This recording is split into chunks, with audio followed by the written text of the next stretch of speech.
Magandang araw po sa ating lahat. Narito na ang pinakahuling update tungkol sa bagyong Pepito ngayong araw ng Sabado, November 16, 2024. Yung latest location natin para kay bagyong Pepito as of 4 a.m. today ay dito sa 305 kilometers silangan ng Catarman, Northern Samar. Patuloy pa yung paglakas nito at sa ngayon as of 4 a.m. may taglay na itong lakas ng hangin na malapit sa gitna na umaabot ng 175 kilometers per hour at pagbuso na umaabot ng 215 kilometers per hour. Patuloy yung pagdalaw nito west-northwestward sa bilis sa 25 kilometers per hour. At ito mang si Ophel, isa pa ring tropical storm. Latest location naman natin ay nasa line 240 kilometers northwest ng Itbayat, Batanes.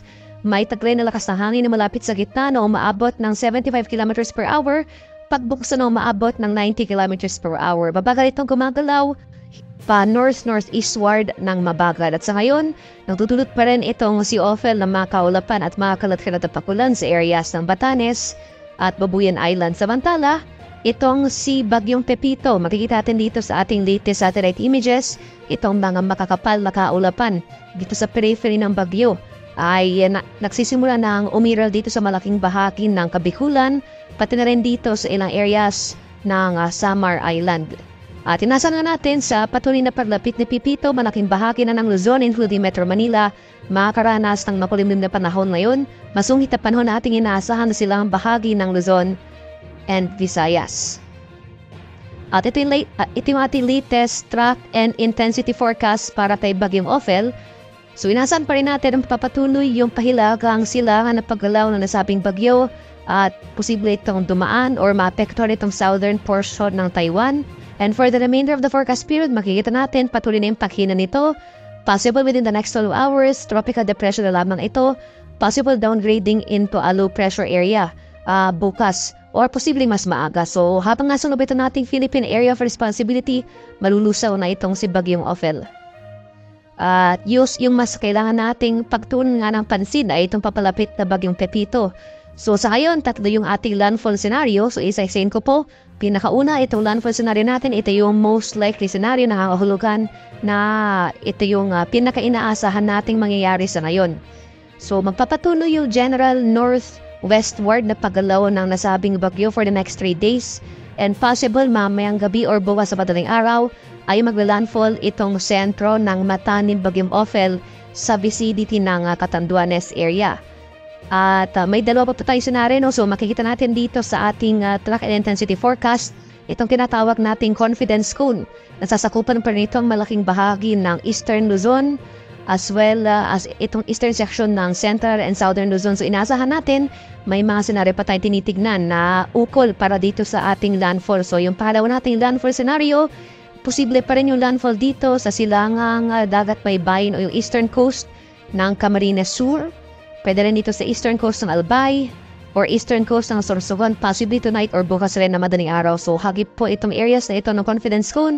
At dapat tayo dyan sa posibleng or hindi natin tinatanggal yung possibility ng landfall over these areas. Yung pangatlo naman natin landfall scenario ay dito sa eastern coast ng Quezon or Aurora bukas ng hapon or sa gabi. So, inasahan natin yung once na magla-landfall itong bagyo, possibly dito sa area ng Catanduanes, magkaroon ito ng pangalawang landfall sa eastern coast ng Quezon or Aurora bukas nga ng hapon or gabi.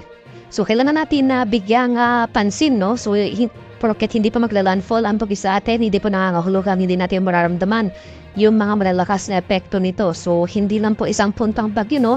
Malawak ang epekto ng Bagyong Pepito. So inasahan natin habang lumalapit ito sa ating kalupaan, yung mga impacts na ating inaasahan na dala ng bagyo, una-una sa lahat itong malalakas na hangin, posible mahagip itong eastern section ng Luzon, as well as itong eastern section ng Eastern Visayas. Asahan rin natin malalakas sa pagulan, heavy rainfall sa most of Luzon area, at pangatlo, nandyan rin yung posibilidad ng storm surge in daluyong ng bagyo, especially sa mga low-lying or coastal areas. Tinasahan nga natin na magpapatuloy so habang nasa karagatan itong si Bagyong Pepito, magpapatuloy yung paglakas or intensification nito. Possible, mas mag-intensify pa ito into super typhoon category sa mga susunod na oras prior to landfall sa mga areas na nabanggit ko. And after landfall, inasan nga natin ang slight weakening or bahagyang paghina ng bagyo, possible by Monday. Humina ito bilang isang severe tropical storm na kung saan nasa labas na ito na ating Philippine Area of Responsibility. At dahil nga mas lumapit na itong sentro ni Bagyong Pepito sa ating kalupaan, nagtasa tayo ng Tropical Cyclone Wind Sigla number 3. So as of 5 a.m. today, so may palugit pa tayo, no? Warning lead time na 18 hours.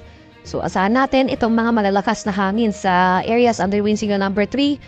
As of 5 a.m. may signal number 3 sa Catanduanes, sa eastern portion ng Albay, sa eastern portion ng Camarines Sur, sa easternmost portion ng Sorsogon, at itong northernmost portion ng eastern Samar. At inasahan natin, may signal number 2 tayo as of 5 a.m. today dito sa nalalabing bahagi ng Camarines Sur, sa rest of Albay, rest of Sorsogon, dito sa Ticao Island, sa lalawigan ng Camarines Norte, at itong easternmost portion ng Mainland Quezon. So kabilang na dyan dito ang Polillo Islands.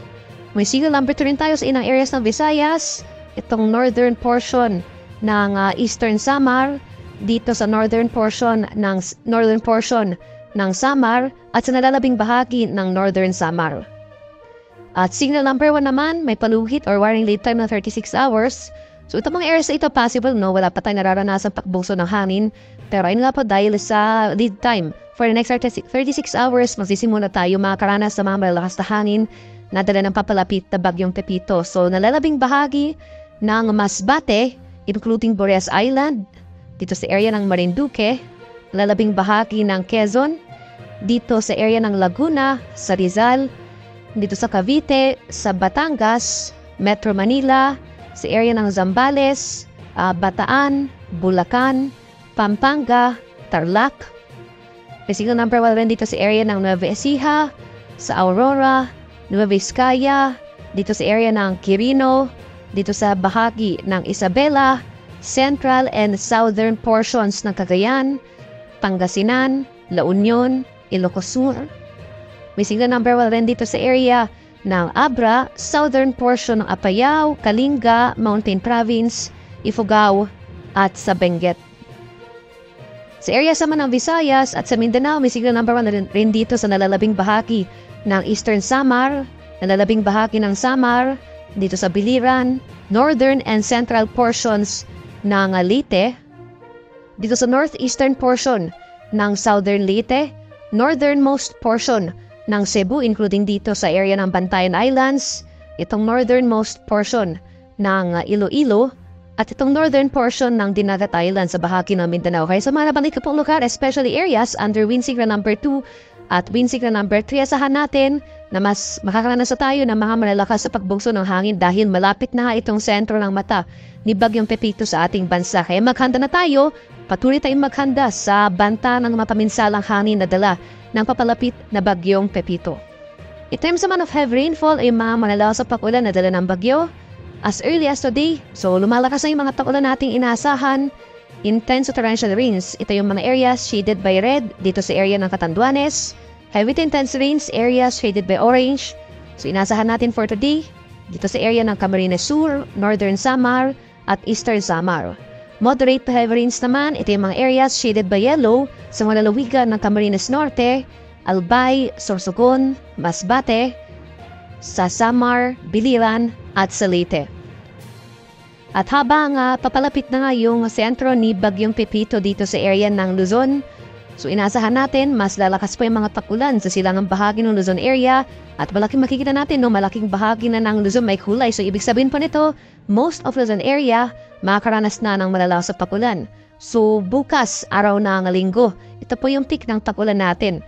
At ito yung time period kung saan pinakamalapit yung sentro ni Bagyong Pepito at magsisimula na itong baybayin ang malaking bahagi ng Luzon area. So inaasahan natin, intense torrential rains. Muli ito po yung areas shaded by red sa lalawigan ng Aurora at sa area ng Quezon. Heavy to intense rains, ito po yung mga areas shaded by orange sa mga lalawigan ng Pangasinan, Nueva Vizcaya, Quirino, Nueva Ecija, Bulacan, at Camarines Norte. Moderate to heavy rains, ito yung mga areas shaded by yellow sa areas or sa mga lalawigan ng Babuyan Islands, mainland Cagayan, Kalinga, Ilocos Sur, Mountain Province, Ifugao, Isabela, La Union, Benguet, Zambales, Tarlac, Pampanga, Bataan, dito sa Metro Manila, Rizal, Cavite, Laguna, Batangas, Marinduque, at Camarines Sur. At pagsapit ng Lunes, on Monday, nasa na natin, nakalabas na ng kalupaan itong Central Bagyong Pepito. So, nandito na ito sa West Philippine Sea. So, as expected, makakaranas tayo ng mas mahihinang pag-ulan. Unti-unti nahihinay yung mga pag-ulan nating mararanasan, mababawasan na rin yung mga areas na makakaranas ng pag-ulan. Kayun pa man, inaasahan pa rin natin magkaroon man tayo ng mahihinang pag-ulan dito sa ilang bahagi ng Luzon dahil nga inaasahan natin itong significant rainfall in the coming days. Possible maging saturated na yung mga lupa dito. So, mataas pa rin yung chance ng mga pagbaha on this area. So, nevertheless, on Monday, moderate to heavy rains ang ating inaasahan sa malalawigan na Ilocos Sur, La Union, Pangasinan, at Zambales. Kanina pa lamang, especially sa mga lugar ko po nabanggit, yung mga areas shaded by orange as well as yung mga areas shaded by red, intense to torrential rains pang ating inaasahan doon. Heavy to intense rains rin ating inaasahan on some of those areas. Maghanda na tayo ngayon pa lang sa mga banta ng pagbaha at pagguho ng lupa dahil inaasahan natin itong mga malalakas at pag-ulan na dala ng Bagyong Pepito as early as today. Magpapatuloy po yan hanggang bukas.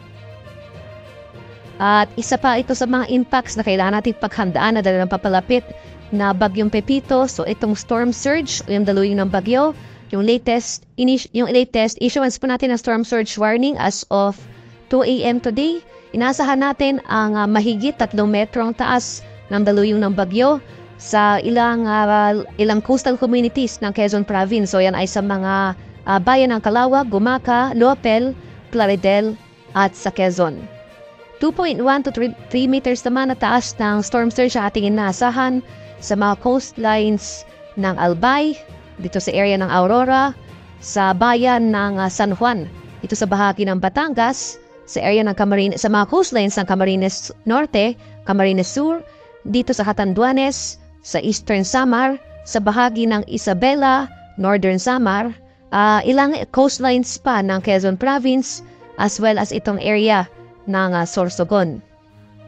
1 to 2 meters naman ang storm surge height or daluyin ng bagyo ating inaasahan sa coastlines ng Bataan, dito sa Batangas, some areas of Bulacan, dito sa area ng Cavite, Ilocos Norte, Ilocos Sur, bahagi ng La Union, sa coastlines ng Marinduque, dito sa Masbate, sa Metro Manila, dito sa Pangasinan, Pampanga, sa coastlines of Samar, dito sa Sorsogon, at sa bahagi ng Zambales.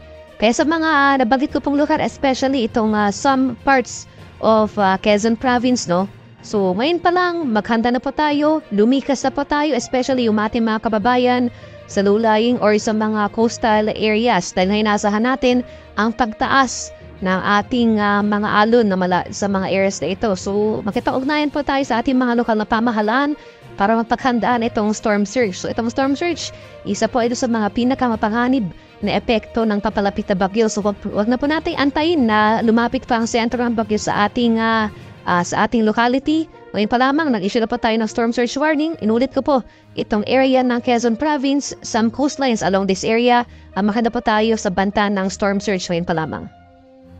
And sa kalakay naman natin karagatan, as of 5 a.m. today, may nakataas na tayong gale warning sa malaking bahagi ng Eastern Southern Luzon as well as Eastern Visayas. So isa-isayin ko po, may gale warning tayo sa lalawigan or sa coastlines or coastal areas sa Catanduanes, itong northern and eastern coasts ng Camarines Sur, itong northern coast ng Camarines Norte, may gale warning rin dito sa Northern Samar, eastern coast ng Eastern Samar, eastern coast ng Polillo Islands, sa bahagi ng Albay, Sorsogon, pati na rin dito sa Ticao at Burias Islands. Kaya sa ating mga kababayang mangisda at may mga maliliit sa sakyang pandagat sa mga areas na ito, huwag po muna tayong pamalaot dahil makakaranas tayo ng maalon hanggang sa napakaalong karagatan na dala ng papalapit na Bagyong Pepito.